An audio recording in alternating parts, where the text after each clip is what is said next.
Hello बच्चों, let's see the question कह रहा है कि which of the following is mismatched regarding SI.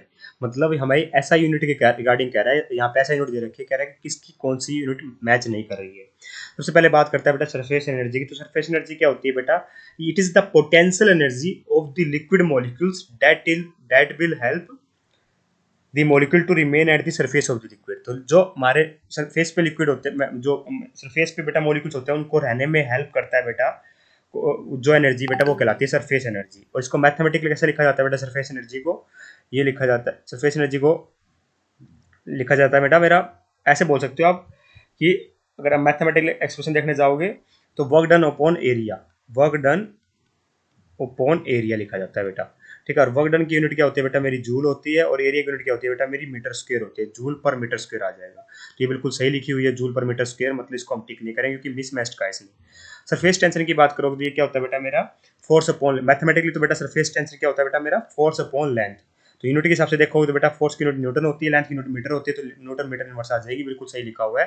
ठीक, अगर आप डेफिनेशन की बात करोगे कि सरफेस टेंशन एक्चुअली में होता क्या है, तो देखिए बेटा सरफेस टेंशन को कैसे डिफाइन कैसे किया जाता है वो देखिए आप। सरफेस टेंशन बेटा ये it is the tendency of liquid surface at rest to shrink into the minimum surface area possible. तो ये बेटा जो सरफेस टेंशन होता है बेटा, ये अलाउ करता है object with higher density than water, जैसे मान लीजिए मेरे रेजन ब्लेड होगी, इंसेक्ट होगी, ताकि वो आराम से फ्लोट कर सके वाटर के सरफेस के ऊपर। ठीक है, इस फिनोमेना को बोलते हैं सरफेस टेंशन, और मैथमेटिकली लिखा जाता है बेटा फोर्स अपॉन लेंथ। बिल्कुल सही ये बात है। फिर कहता है कि b did that is van der Waals constant की यूनिट ये होगी क्या? तो कैसे निकलेगी बेटा? देखिए मुझे इतना पता है कि वंडरवॉल जो वंडरवॉल गैस का जो इक्वेशन होती है बेटा वो क्या होती है? P plus a n square by V square V minus n V is equal to n R T. यहाँ पे P प्रेशर होता है, V वॉल्यूम होती है बेटा, N नंबर ऑफ मोल्स होते हैं, R universal gas concentrate, T temperature है बेटा।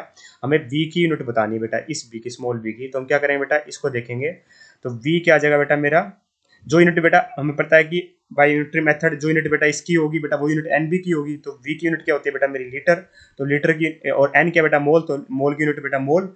ठीक है, यहाँ से B की यूनिट आ जाएगी, तो कितनी आएगी बेटा मेरी? ये आएगी लीटर पर मोल। ठीक है, और ऐसे यूनिट में बात करोगे तो मुझे इतना पता है कि 1 metre cube is equal to 1000 litre होता है। ठीक है, तो हम लीटर में मतलब हम क्या कर सकते हैं? तो उसको कन्वर्ट कर सकते हैं लीटर को मीटर क्यूब में। ठीक है, तो ऐसे लिख सकता हूँ मैं 10⁻³ मीटर क्यूब मोल इनवर्स। ये तो बेटा कांस्टेंट हो गया, तो हम यूनिट की बात करनी है तो मीटर क्यूब मोल इनवर्स आएगा बेटा, बिल्कुल सही लिखा हुआ है। तो ये भी हमारा गलत नहीं है। ठीक है, ये भी बिल्कुल सही लिखा हुआ था बेटा। फोर्थ कह रहा है कि A is equal to P square L square mole inverse का स्क्वायर, और ए वंडरवॉल कांस्टेंट है। तो बेटा पी की यूनिट ही नहीं लिखी इसने, ये तो वैसे ही गलत हो गया। ठीक है, क्योंकि पी की यूनिट होती है बेटा प्रेशर, पी को प्रेशर की यूनिट को पी बता रहे हैं, तो बैठे वैसे भी गलत है। अगर हम चेक कर लेते हैं वैसे ठिकानी क्या चीज, देखिए प्रेशर की is equal to a n square by b square होता है बेटा। ये वाला क्यों लिया? क्योंकि इसके अंदर तो आ रहा है बेटा मेरा वंडरवॉल कांस्टेंट ए। ठीक है, पी की यूनिट होती है बेटा मेरी एटीएम। ठीक है, इंटू में बी स्क्वायर करोगे तो लीटर स्क्वायर हो जाएगा बेटा, डिवाइड बाय मोल इनवर्स का स्क्वायर, मोल इनवर्स का स्क्वायर। दिक्कत कहाँ जाके आई बेटा? पी का स्क्वायर लिख दिया इसने, पहली बात तो ये भी गलत है। दूसरी बात बेटा पी को पी लिख दिया, पी की जगह क्या लिखना चाहिए था? इसको यहाँ पर एटीएम लिखना चाहिए था, यूनिट लिखनी चाहिए थी। ऑप्शन नंबर 4 परफेक्टली गलत है बेटा हमारा, मतलब हम टिक करेंगे इसको क्योंकि मिसमैच कर रहा है। I hope you understand the answer. Thank you so much.